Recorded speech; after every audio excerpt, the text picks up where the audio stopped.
So when you speak about Sufi spiritual guidance and the guidance of a guide, how do you see that unfolds within the tradition? Yes, a guide is one who himself or herself has been guided, has been shown the way, and has walked through a certain terrain, landscapes within, and has learned to know the stations along the way, what to expect on the path, what will be found along the way, and to know what leads from station to station. And so the guidance of one who knows the path is of great importance for a seeker setting out. So if someone is searching, inspired either through poetry or music or perhaps reading the Quran, how would they find a guide in the Sufi tradition? One finds by seeking.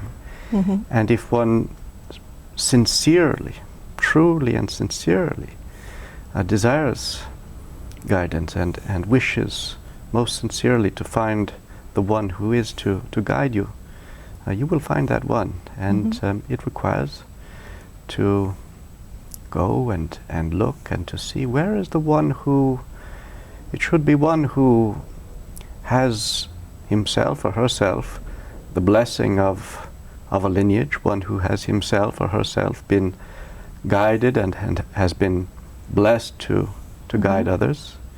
It should be one who lives in such a way that one wishes to live. It should be one that demonstrates those qualities of being that one is seeking to realize in one's own life. It should be someone that one respects. It should be someone that one can love and does love, and in whom one feels the love of the guide for oneself. Sufism is a way that concerns itself with that great way that ultimately encompasses them all. And in the depths of every tradition is such a great way, such a universal path, that while following the means of a method, of a form of practice that has its very precise form, opens out into such a universality that to speak any more about an ism would be to miss the point. And so ultimately Sufism is concerned with the awakening of the human soul. The human soul is inherent. It is inherent in every one of us, and its potentiality, its capacity to awaken and realize its purpose in life is the birthright of every human being, not only of Sufis. And the method of Sufism is to cultivate the arising of that birthright by, as the saying goes, that one must qualify oneself with the qualities of God.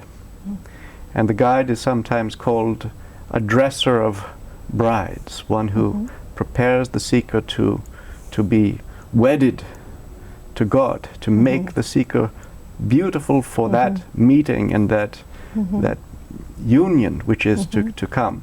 And that is fulfilled by practicing the remembrance of the divine qualities, by worship, by celebrating, glorifying, continuously remembering all of the qualities of God, by thinking of them and raising one's thought to higher and higher frequencies.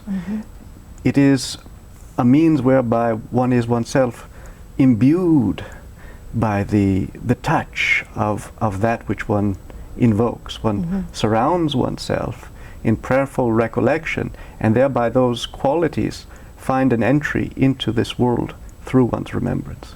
In fact, spiritual freedom results from great discipline, rigor. To reach the goal of freedom requires great strength of will, purposefulness, concentration. There's nothing haphazard or reckless in the path. It requires a tremendous solidity of intention and sincerity.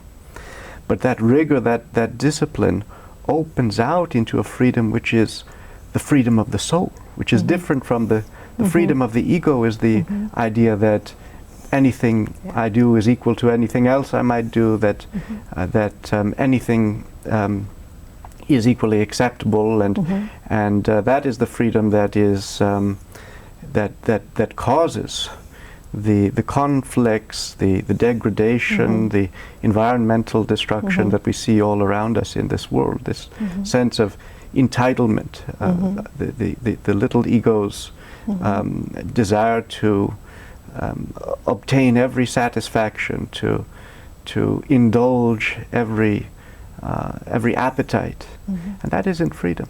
That is a kind of captivity.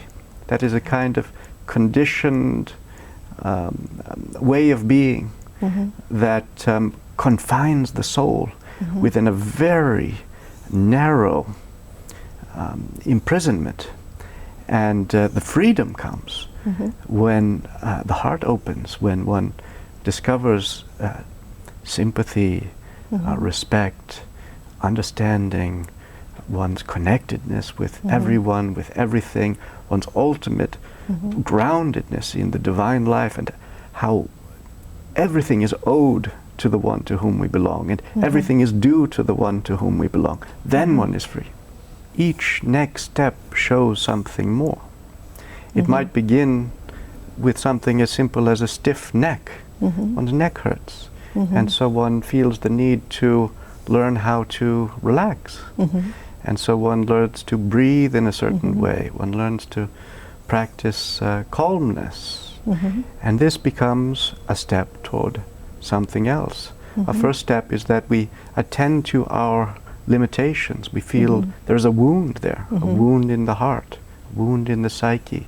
There is a problem, and we feel that problem. We want to move past it, and that carries us onward. And in this sense, we might be grateful for our difficulties in life. If we had no challenges, we'd just be skimming always along the surface of life, carefree, but never going in deep.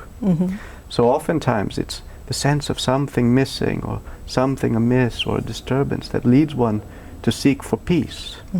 And when one begins to seek for peace, one is called, one is guided forward, and you take each next step. Then you find yourself together with other seekers who are also seeking for peace, and you realize this isn't only about me. This is universal to the human condition, and you travel together, and you watch each other's unfoldment, and you feel the ripening that happens in traveling together as in a caravan.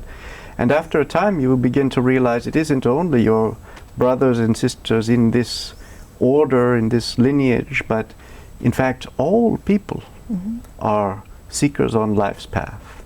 The only difference is that some are conscious of it and some are unconscious. Some are consciously following the path, and others are on the path regardless, and will sooner or later realize that this is a journey, that we're on a journey, whether it's in this world or in the hereafter. It will dawn, the realization will dawn. We've come from the eternal source. We're going to the eternal goal. And along the way we are companions to each other.